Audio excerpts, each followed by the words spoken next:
Hello मेरे प्यारे बच्चों, मैं आपका गौरव भैया आपके लिए आज करंट का वो टॉपिक लेके हाजिर हुआ हूं जो हर पेपर में एक सवाल पूछा जाता है। कभी G7 से, कभी G8 से, कभी G20 से। तो आइए इस क्वेश्चन को आज कवर करते हैं और बेस के साथ सीखते हैं कि इसमें किस तरीके से हम आगे बढ़ सकते हैं। देखो बेटा, मैं आपको एक ही वीडियो में सारे जी बताना चाहूंगा।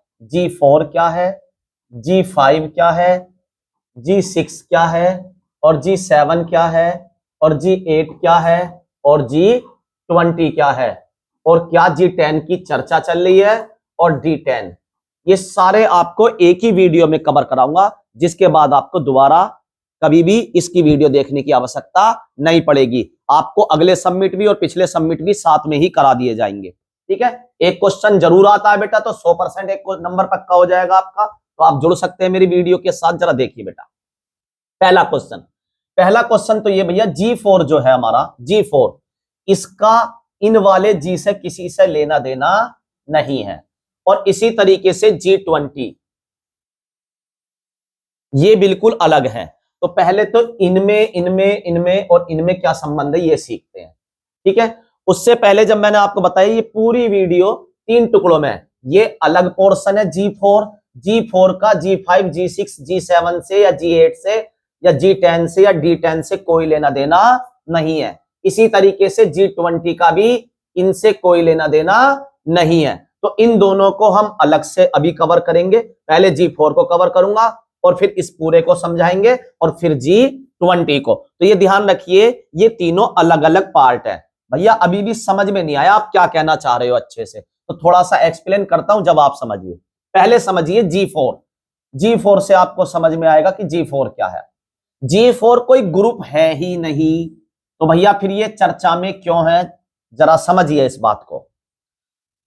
जब पूरी दुनिया में द्वितीय विश्व युद्ध चल रहा था 1939 से लेके 1945 तक, तो जब युद्ध खत्म हुआ तो किसके द्वारा खत्म हुआ? परमाणु बम के द्वारा, है ना। और आपने देखा हुआ कितना विनाश हुआ, कितनी पब्लिक मरी।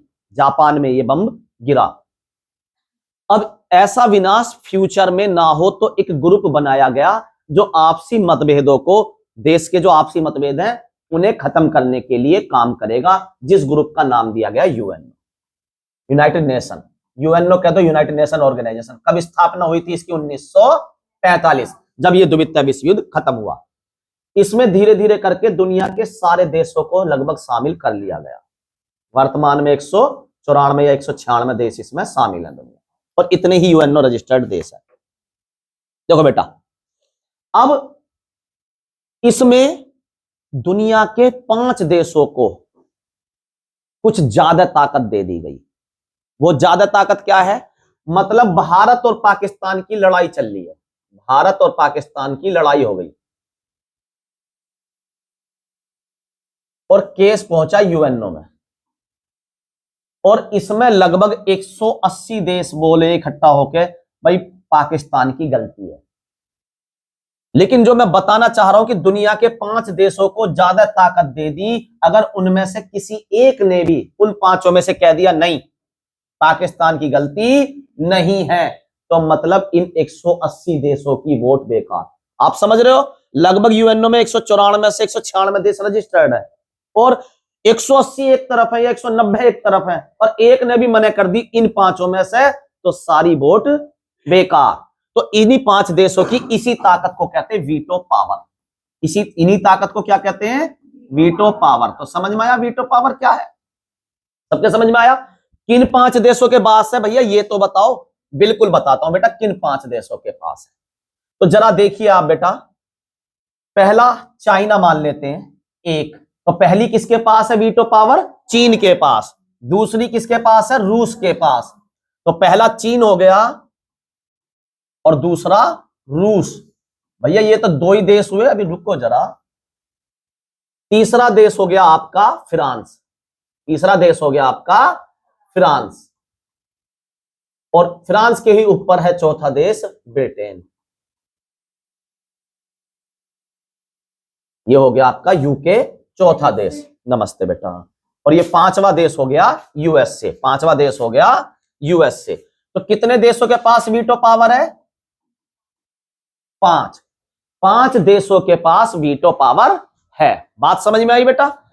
ये 5 देश, अभी मैंने बताया जैसे विवाद चल रहा था भारत पाकिस्तान का, और इनमें से एक भी वीटो कर देता है तो बाकी सभी देशों की, चाहे 4 वीटो पावर वाले देश भी एक तरफ हो, लेकिन इनमें से किसी एक ने भी खिलाफ वीटो पावर लगा दी तो इसका मतलब सबकी वोट बेकार। ये बात समझ में आई? कब बनी? भैया जब द्वितीय विश्व युद्ध खत्म हुआ उसकी शांति के बाद कि दोबारा ऐसा ना हो। अब जब सारे देश ताकतवर इसमें आ गए तो बात भी सही है, लेकिन आगे की बात समझते हैं। भाई एक बात होता, दुनिया का सबसे बड़ा आबादी वाला देश आज के टाइम में भारत है, और लोकतंत्र देश भी सबसे बड़ा आज के टाइम में भारत है। लोकतंत्र में तो हमेशा ही भारत ही नंबर 1 रहा है सबसे बड़े देश में, और भारत के पास ही वीटो पावर नहीं है। मतलब जिसके पास दुनिया की सबसे ज्यादा आबादी है, अगर उसके पास वीटो पावर नहीं है तो इसका कोई फायदा है? बताओ क्या फायदा यूएनओ का? फिर जो सबसे बड़ा देश है उसको तो आप सुन ही नहीं रहे। तो ऐसे 4 देशों ने मिलकर G4 बनाया। नहीं भैया, ऐसे 4 देश आपस में मिलते नहीं है, लेकिन इन 4 देशों में से अगर कोई भी वीटो पावर मांगता है तो एक दूसरे का समर्थन करते हैं, यानी कि बिना ग्रुप बनाए ही ये G4 बन गया। और ये क्या कहते हैं कि अब इन 5 देशों के अलावा हम जैसे देशों पर भी वीटो पावर होनी चाहिए। अब वो कौन से देश है, उन्हीं को कहा गया G4। तो वो 4 देश कौन से हैं आप जरा देखिए। पहला हो गया भारत। पहला कौन सा हो गया? भारत। दूसरा जापान। दूसरा कौन सा हो गया बेटा? जापान। पहला भारत हो गया और दूसरा हो गया जापान। तीसरा कौन सा हो गया? जर्मनी। जर्मनी। और चौथा कौन सा हो गया बेटा? ब्राजील। तो इन 4 को मिलके ही क्या बना? G4। तो बात समझ में आई? G4 का कहीं से कोई दूसरा G5 से लेना देना, G7 किसी से लेना देना नहीं है। पहली बार ये 4 जने हैं 2004 में ही, 2004 में, नीचे को के निकल जा, 2004 में पहली बार इन्होंने अपनी मांग ये उठाई। इन्होंने क्या करा कि हमें भी यूएनओ की जो सुरक्षा परिषद है उसमें स्थायी सदस्य के तौर पे अपनाया जाए। स्थायी सदस्य, क्योंकि उसमें 2 तरीके के सदस्य होते हैं, एक स्थायी एक अस्थायी। स्थायी वही 5 है जिनके पास वीटो पावर है, अस्थायी 10 और आते हैं जो हर 2 वर्ष में बदलते रहते हैं। इसमें सुरक्षा परिषद, यूएनओ की सुरक्षा परिषद में। तो ये भी क्या कह रहे हैं, ये चारों देश कह रहे हैं हमें भी इन 5 स्थायी सदस्यों में शामिल करा जाए, 6वां 7वां 8वां बनाकर। तो पहली बात भैया समझ में आ गई क्या कहना आप चाह रहे हो। ठीक है, अब दूसरी बात करते हैं बेटा हम G7 पे। G7, G7 बहुत बड़ा अपने आप में एक टॉपिक है। इसी ने G5 भी यही है, G6 भी यही है, G7 भी यही है और G8 भी यही है। ठीक है भैया, तो समझाओ जरा इसके बारे में थोड़ा सा, अभी समझाते हैं बेटा। देखिए जरा, आप इस बात को ऐसे समझिए, 1975 में फ्रांस के जो राष्ट्रपति हैं उनके दिमाग में एक ऐसा आइडिया आया, क्यों ना हम जो बड़ी अर्थव्यवस्था है दुनिया की वो आपस में मिलकर एक ग्रुप बनाए और आपस में व्यापार का लेन देन चालू करें। उसे G5 नाम क्यों पड़ा पहले मैं ये बताता हूं, क्योंकि भैया इसमें पहले केवल 5 देश थे। वो कौन कौन से? 1975 में बता रहा हूं। तो G7 की स्थापना कायदे में G5 से हुई। तो G5 कब बना? 1975। अब आगे बताता हूं G7 कब होगा ये। तो पहला कौन सा देश हो गया? फ्रांस। दूसरा देश कौन सा हो गया? USA America. तीसरा देश कौन सा हो गया? यूके। चौथा देश ब्रिटेन भी हो गया। चौथा देश हो गया जापान। ठीक है, यूएसए हो गया, यूके हो गया, जर्मनी रह गया, 5वां देश जर्मनी। इन 5 देशों ने G5 की नींव रखी 1975 में। 1975 में G5। आज मैं आपको जी के जितने भी है सारे कवर करा दूंगा, टेंशन ना ले, बस ध्यान से सुनते रहें क्या। तो ये G5 है या G7 है? गिनना कितने 5 है। G5 का मतलब है ग्रुप ऑफ 5, यानी कि 5 देशों का समूह। ठीक है, अब इसमें 6वां देश शामिल होता है 1976 में। 6वां देश इटली। कब शामिल होता है? 1976। और 1976 में ही एक 7वां देश शामिल होता है इसमें, कनाडा। कौन सा शामिल होता है? कनाडा। और कनाडा को शामिल होते ही दोनों कब हुए? 1976। तो 1976 में ही ये क्या बना पहली बार? G7। तो समझ में आई G7 कब बना और किन किन देशों का समूह है, ये भी समझ में आएगा। 5 ये और एक इटली और एक कनाडा जुड़ गया तो कितना हो गया? G7। तो G5 ही G7 है। तो अब एक बताता हूं, जो G7 बन गया और आज तक चल रहा है, तो G5 का कोई वजूद? तो क्या आज की डेट में G5 का क्वेश्चन आना चाहिए? बिल्कुल नहीं आएगा भैया। जब बना जब ही 7 हो गया, 7 ही चला आ रहा, और चलते हुए भी आप लगाओ कितना टाइम हो गया। क्या तक बात समझ में आई? आगे चलते हैं भैया। G7 में 1997 में जुड़ा रूस। 1997 क्या जुड़ा? रूस। अब क्या बन जाना चाहिए ये आप बताइए? G8। तो पहली बार G8 अब अस्तित्व में आया 1997 में। लेकिन इसने क्या करा? रूस ने यूक्रेन पे, जब यूक्रेन के जो क्रीमिया शहर है उस पर कब्जा कर लिया, क्योंकि रूस उसे अपना हिस्सा मानता है। तो जब इसने अपना हिस्सा मान के कब्जा कर लिया, तो जो बाकी ये 7 देश थे इसके खिलाफ हो गए। बोले यार ये तो फिर से दोबारा वही करने लगा, अपने विस्तार करने लगा। जैसे चीन विस्तारवादी नीति रखता, ये तो रूस भी अपनी विस्तारवादी नीति रखने लगा। तो 2014 में जब इसने क्रीमिया पर कब्जा किया, इसके बाद से रूस को इसमें से दोबारा निकाल दिया गया। तो दोबारा से क्या बचा? G7। क्या बचा? तो आज की डेट में कौन सा एक्टिव है? G7। पहली बात समझ में आई। तो G5, G6, G7, G8 सारे समझ में आ गए आपको। आज के बाद कोई कंफ्यूजन? वर्तमान में कौन सा एक्टिव है? G7 एक्टिव है। रूस फिर से बाहर हो गया। भैया जी यहां तक बात समझ में आ गई। अब पेपर में जो आज की डेट में क्वेश्चन आ रहे हैं, मुश्किल चांस है सदस्य देश से पूछे, ये स्टैटिक जीके होगी एक तरीके। आज के डेट में आते हैं सम्मेलन। आज की डेट में क्या आते हैं पेपर में? सम्मेलन। तो भैया बात करते हैं सम्मेलन पे। बिल्कुल भैया बात करते हैं। 2025 में कौन सा सम्मेलन हुआ ये बता। तो भैया 51 रुपए का प्रसाद चढ़ाया हमने तो 2025 में। 51वां सम्मेलन हुआ था 2025 में। कौन सा सम्मेलन हुआ? 21वां, सॉरी 51वां। कहां हुआ भैया? कनाडा में हुआ। कहां हुआ? कनाडा में हुआ। ठीक है भैया, बात समझ में आ गई। अब इसमें जो होते हैं सम्मेलन, वो होते किस तरीके से जरा समझिए। पहला हुआ था 1975 में, बना था ना ये G5 के नाम से। तो पहला हुआ था 1975 में फ्रांस में।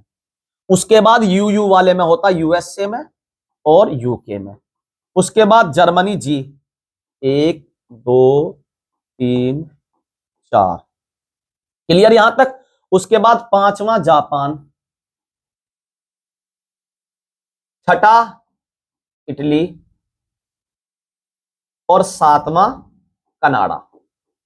अब देखो आपको कितना इजी हो जाएगा याद करना, जरा आप समझिए इस बात को। आपको सम्मेलन भी रटने नहीं पड़ेंगे G5 के। क्यों भैया? पहला किसमें हुआ? फ्रांस में, ठीक है। दूसरा किसमें होगा? यूएसए। तीसरा यूके। ये क्रम है इनका, इस क्रम में ये चलते रहते हैं। अगर कुछ अनहोनी ना हो इसी क्रम को ये फॉलो करते हैं।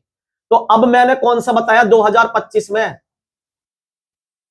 51वां बताया भैया आपने। 51वां हुआ, 51वां। ठीक है भैया, किसमें हुआ? कनाडा। अब मैं आपसे एक क्वेश्चन पूछ लेता हूं सीधा सीधा, 2024 में कहां हुआ? तो आपको रटने की जरूरत है। कहां हुआ होगा कनाडा से पहले? कौन से नंबर का हुआ होगा? 50वें नंबर का। और कहां हुआ होगा? इटली में। समझ गए? इटली की राष्ट्रपति जो है कौन से मैक्रोनी, वो लेडीज जो है, उन्होंने इसकी अध्यक्ष, हाँ मेलोनी ने, उन्होंने इसकी अध्यक्षता करी। नमस्ते बेटा। और कनाडा के प्रधानमंत्री ने इसकी अध्यक्षता करी है 2025 वाले की। अगर मैं आपसे पूछने लगूं 2023 का, तो बताना जरा कहां हुआ होगा? 49वां जापान में। क्योंकि अब आपको रटने की जरूरत ही नहीं है। अच्छा भैया पेपर में तो 2026 भी पूछ सके। अब 2026 आ गई, 2026 में 52वां होगा। कहां होगा आप जरा बताना। अब कनाडा के बाद दोबारा से किसका नंबर आ जाएगा? मेरे चीतो, समझ गए बात को? नहीं समझ गए? ठीक है। तो 2025 का कहां हुआ है? 2025 का कहां हुआ है? कौन से नंबर का हुआ है? ये हो चुका तो ये वेरी इंपॉर्टेंट है। ये हो चुका तो ये वेरी, कितने देशों का है? 7 देशों का। पर ये 7 देशों के पास अधिकार है कि ये अपने मेहमान भी बुला सकते हैं। तो 2025 में इन्होंने 10 मेहमानों को आमंत्रित करा। राम राम भैया। कितने मेहमानों को आमंत्रित करा? देखते मोबाइल चला, मोबाइल चला। ठीक है, कितने लोगों को करा? 10 लोगों को। कितने? 10 लोगों को आमंत्रित करा। भारत उसमें से एक है। जैसे भारत को आमंत्रित करा, ऑस्ट्रेलिया को आमंत्रित करा, ब्राजील को आमंत्रित करा, दक्षिण अफ्रीका को आमंत्रित करा, साउथ अफ्रीका को आमंत्रित करा, इंडोनेशिया को आमंत्रित करा, ऐसे 10 देशों को आमंत्रित करा। लेकिन हमें उन 10 से क्या मतलब, मैंने ये नाम पढ़ दिए एक बार आपके सामने, फिर भी हमें मतलब है भारत से। ठीक है, भारत की तरफ से मोदी जी को तो एक बार दावत का नोट आ जाओ, भगे भगे चले जा। मैं तो कहां पहुंच गए? कनाडा। कहां पहुंच गए?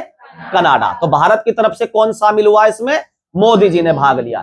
ठीक है जी। कौन से नंबर का है? 51वें नंबर। याद हो गए सम्मेलन सारे, किरमी पता पड़ गई। अब आपसे कोई सा भी पूछ ले, आगे का पीछे का आप आराम से इजीली कर पाओगे। आगे चलते हैं भैया। ठीक है, G8 में बता चुका। G8 कैसे बना था बेटा? रूस के शामिल होने पर। लेकिन जब रूस ने क्रीमिया पर कब्जा कर लिया तो उन्होंने इसे बाहर कर दिया। ठीक है, कब बाहर करा? G8 से बाहर कर दिया, G7 बना दिया 2014 में।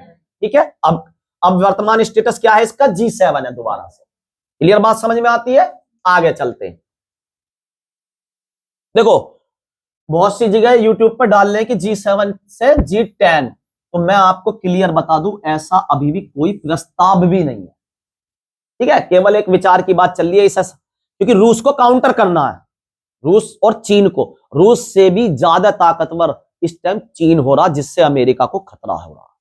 रूस से देख रहे हो आप, रूस से तो डरता सेना से, अमेरिका जो डरता रूस की सेना से। लेकिन अमेरिका सेना से ज्यादा जो मरता है, अभी उसने किसके राष्ट्रपति को उठाया था बेटा? वेनेजुएला के राष्ट्रपति को। तो क्या उसे राष्ट्रपति से दिक्कत थी? नहीं, उसे चाहिए फ्री का तेल, हराम का पैसा। अमेरिका, मोदी जी मुजरा कर रहे हैं वहां, बताओ, वहां डांस करने जा रहे हैं, वहां इजराइल वहां करवा रहे हैं लड़के। ये गलत चीजें हैं बिल्कुल। आप देश के प्रधानमंत्री हैं, आप ऐसी चीजें नहीं कर सकते। आपको समझना पड़ेगा कि आप देश को प्रेजेंट कर रहे हैं, आपका दोस्त रूस है ना कि अमेरिका। ये बिल्कुल गलत वर्ड है कि आप दुश्मन देश की तरफ जा रहे हैं, और वो कभी नहीं होता। वो हमेशा कहता, मैंने अब कैसे धमका दिया भारत को, भारत से पहले अमेरिका बता देता भारत के बारे में,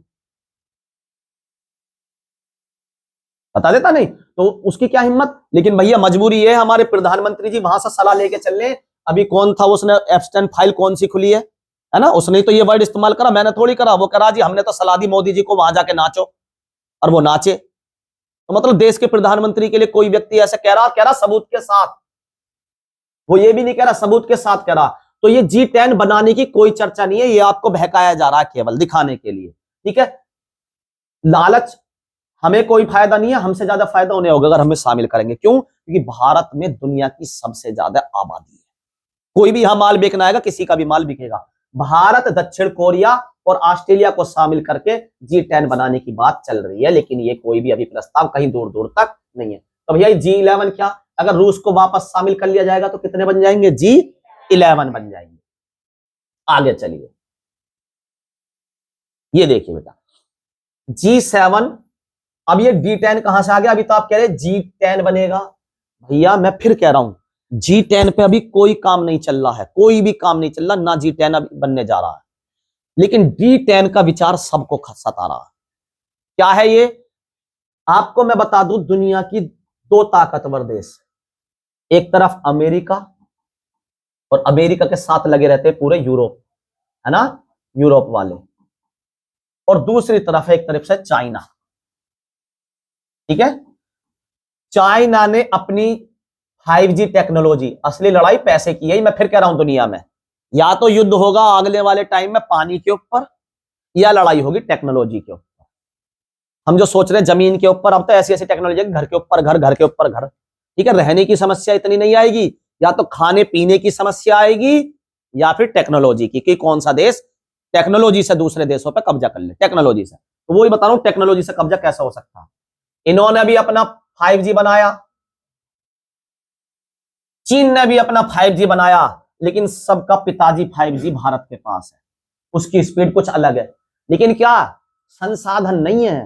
5G क्या कहता है, हर 100 मीटर पे एक खंबा हो 5G का, और इसी चैन में हो, इधर 100 मीटर है तो इधर भी 100 मीटर, उसके गिरफ्त के चारों तरफ भी हो।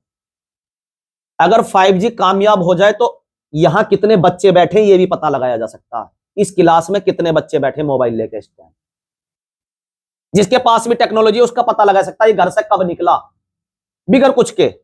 इतने टेक्नोलॉजी हाईफाई हो गई है। पुलिस को कहता नहीं, पुलिस 2 मिनट में पता लगा लेती है, वो तो ढूंढना नहीं चाहती, मोबाइल पड़ा कहा, अरे कौन सिर दर्द ले हुए, खोगा खोगा, जब तक अपना संगवा कर न रख रहे। लेकिन जैसी उस पता पड़ी मर्डर केस में ये मोबाइल इस्तेमाल हुआ, पुलिस तुरंत पता लगा ले कहीं से भी, क्योंकि वो तो ये भी पता लगा ले किस घर में रखा हुआ है। आज के टाइम में इतनी टेक्नोलॉजी पहुंच गई है। अब इस टेक्नोलॉजी का हम क्या करेंगे, हम इतना इस्तेमाल नहीं करते। लेकिन एक बात बताओ, बैंक वाले भी तो ऑनलाइन ट्रांजैक्शन करते हैं। अगर ऑनलाइन ट्रांजैक्शन के बारे में सारा डाटा प्राइवेट कंपनियों के पास चला जाए तो वो कितना फ्रॉड कर सकती है आप समझ सकते हो। सारे पैसे का सिस्टम ही बिगड़ जाएगा। तो 5G तो किसी भरोसेमंद आदमी से ही तो ली जा सकती है। तो लड़ाई ये चल रही है यूरोप वाले की, हमारा 5G अगर इतना कामयाब ना हो पाए तो हमें चीन से 5G ना लेना पड़े, क्योंकि इसे फिर हमारी सारी चीजें पता होंगी। इसे फिर, नमस्ते बेटा, देख कैमरा चल रहा, ठीक है, तो इसे सारी चीजें हमारी पता होंगी। तो इसलिए चीन से बचने के लिए क्या करना चाह रहे हैं, इन 3 देशों को शामिल करना चाह रहे हैं कि इनकी टेक्नोलॉजी भी हमें मिल जाए, खासतौर से भारत का 5G, क्योंकि 5G सबसे ज्यादा इस्तेमाल भी भारत करेगा खुद। आगे चलते हैं तो समझ में आया, G10 लड़ाई है 5G की। आगे चलते हैं, ये देखो, ये यूरोपियन और ये चाइना की जो 5G देती है, कौन सी कंपनी है, हुवावे, और ये सस्ता देती है, और जो सस्ता देती है लोग बाग उधर को भागते हैं। लेकिन दिक्कत क्या, सुरक्षा की गारंटी नहीं। चाइना के माल में सुरक्षा की कोई गारंटी नहीं है। तो आपको G5 समझ में आ गया। अब बात करते हैं G20 की। G20 कब बना भैया G20? जैसे G7 ये तो दुनिया के सबसे ताकतवर देशों का समूह है पैसों में, ठीक है, ऐसे G20 क्या है, अपने अंदर विकास करने के लिए बड़े लोकतांत्रिक देशों को शामिल करा गया, एक साथ मिला गया। दुनिया की जितनी भी ताकतवर देश है, अमेरिका, रूस, चीन, भारत, चारों के चारों देश इस ग्रुप में शामिल है। केवल यही एकलौता ऐसा ग्रुप है जिसमें चारों कंट्री एक साथ है। आप समझ सकते हो G20 की अहमियत। पूरी दुनिया का 75% बिजनेस कंट्रोल करते हैं पूरी दुनिया का G20। और अगर जीडीपी की बात करें, यानी कि जितना माल पैदा होता है, 85% अकेले अपने दम पे 20 देश करते हैं, यानी कि बाकी के लगभग 180 देश इन पर डिपेंड रहते हैं। आप आइडिया लगा सकते हो ये कितने ताकतवर देश हैं, 20। समझ गए G20। आगे चलते हैं, क्या ये 20 देशों का समूह है, पहले ये बात करते हैं। नहीं भैया, आज के टाइम में ये 19 देश और प्लस एक था यूरोपियन संघ।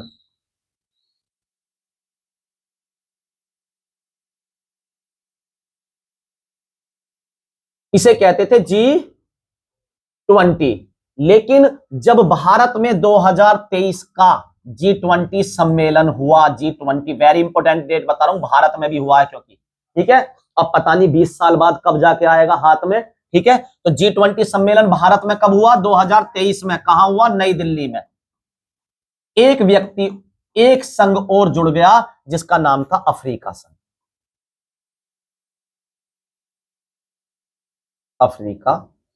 अफ्रीकन संघ, ठीक है। तो अब कितने हो गए, एक और जुड़ के 21। तो अगर कहीं पे G20 की जगह G21 लिखा आ जाए तो कंफ्यूज तो नहीं हो गए। पहली बात समझ में आई, 19 देश और 2 संघ उससे मिलकर बनाइए G20, ठीक है। 21वां कौन जुड़ा है ये पूछ सकता है, कौन है, अफ्रीका संघ। देश नहीं है, अफ्रीका संघ, पूरा अफ्रीका का क्षेत्र। जैसा यूरोप नहीं जुड़ा, यूरोप का पूरा संघ, यूरोपियन संघ, क्या इसमें छोटे छोटे देश आते हैं, ऐसे ही अफ्रीका संघ, अफ्रीकन संघ जुड़ा है। तो क्या हो गया ये G21। कब जुड़ा, 2023 में, जब भारत में सम्मेलन हुआ। अच्छा भैया जी, बात समझ में आ गई। कब बना ये, 1999। और भारत जब से ही इसका सदस्य है। अच्छा, मैंने आपको बताया क्या G7 का भारत सदस्य है, नहीं है। G7 में भाग ले चुका भारत, लेकिन सदस्य नहीं है, सदस्य बात क्लियर समझ में, अब क्या समझ में आई, इसकी बात समझते हैं। G7 में भारत ने 12 बार भाग ले लिया, 12 बार, और उस 12 बार में से अकेले 6 बार तो मोदी जी चले गए, 6 बार, ठीक है, 2019 से और अब तक 2019 से मोदी जी ने जाना चालू करा विदेश सचिव से और इनसे बोले विदेश मंत्री से तुम घर बैठो, तुम्हारा ड्यूटी भी मैं करूंगा। 18 घंटे काम करते हैं बेचारे। तो 1999 में भारत इसका सदस्य था। पहली बात समझ में आई। भारत में सम्मेलन कब हुआ? 2023 में। अच्छा भैया जी आगे चलते हैं। 2025 में कौन सा सम्मेलन हुआ? यह बड़ा सवाल है, कैसे याद रखें? याद ही ना रखना मैं कह रहा हूं तो भैया पेपर में तो आएगा। अरे कितने देश हैं ये? तो 20वां ही हुआ, मैं कम मना कर रहा हूं। कौन सा हुआ? 2025 में कौन सा G20 का सम्मेलन हुआ था? कहां हुआ था? है? अच्छा नई दिल्ली में। नई दिल्ली में तो 2023 में हुआ था। नई दिल्ली में कब हुआ? 2023 में। 2023 में हुआ था। ठीक है, भारत में। अच्छा जी, भारत में नई दिल्ली में। मैं बात कर रहा हूं 2025 कहां हुआ? अफ्रीका में। कौन सा हुआ? 20वां हुआ। 20वां कौन सा हुआ? 20वां। तो इसका मतलब भारत में कौन सा हुआ होगा? आप ही बताओ। 24 छोड़ो, 19वां छूट गया तो 18वां भारत में हुआ। ठीक है। अच्छा भैया जी 2026 में कहां होएगा? आगे की बात बताओ भैया। आगे होगा अब ये दोबारा अमेरिका में, यूएस। कहां होगा? अमेरिका में होगा। G7 कहां होगा? फ्रांस में। दोबारा से चेंज चलेगी। और G20 कहां होगा? यूएसए में होगा। कौन से नंबर का होगा? 21वें नंबर का। कौन सा होगा? 21वें नंबर का होगा। अच्छा भैया जी एक बात और ध्यान रखना। अच्छा भैया अगला बता दिया, पिछला तो बताओ 2024 कहां हुआ? ये तो तुमने बताई ना, पूछ तो 24वां भी सके। 19वां हुआ है ब्राजील में। कहां हुआ है? ब्राजील में। कहां हुआ? ब्राजील में। अच्छा भैया इसमें हुआ था, इसमें ब्राजील में। ठीक है भैया जी एक क्वेश्चन और बता दीजिए, हमारा काम हो जाएगा। क्या बता दीजिए आप? इस सारे में जब हम G20 पढ़ रहे हैं, ये 2025 चल रहा है, तो इसमें एक बात और ध्यान रखना, आज से पहले अफ्रीका महाद्वीप में कोई भी G20 सम्मेलन नहीं हुआ था। समझिए क्या कहना चाह रहा हूं? G20 सम्मेलन कोई भी आज से पहले, मतलब 2025 से पहले अफ्रीका महाद्वीप में नहीं हुआ था। एशिया महाद्वीप में हो गया, भारत भी कर चुका। ठीक है, लेकिन अफ्रीका महाद्वीप का ये इकलौता है। तो इसे याद रखना और भी इंपॉर्टेंट हो जाता है। अब आप मुझे बताइए मेरे प्यारे दोस्तों, आपको G7 और G20 बिल्कुल क्लियर हो गया या नहीं हो गया? ठीक है, तो अब अगली वीडियो में मिलते किसी नए टॉपिक के साथ। इस वीडियो के लिए धन्यवाद।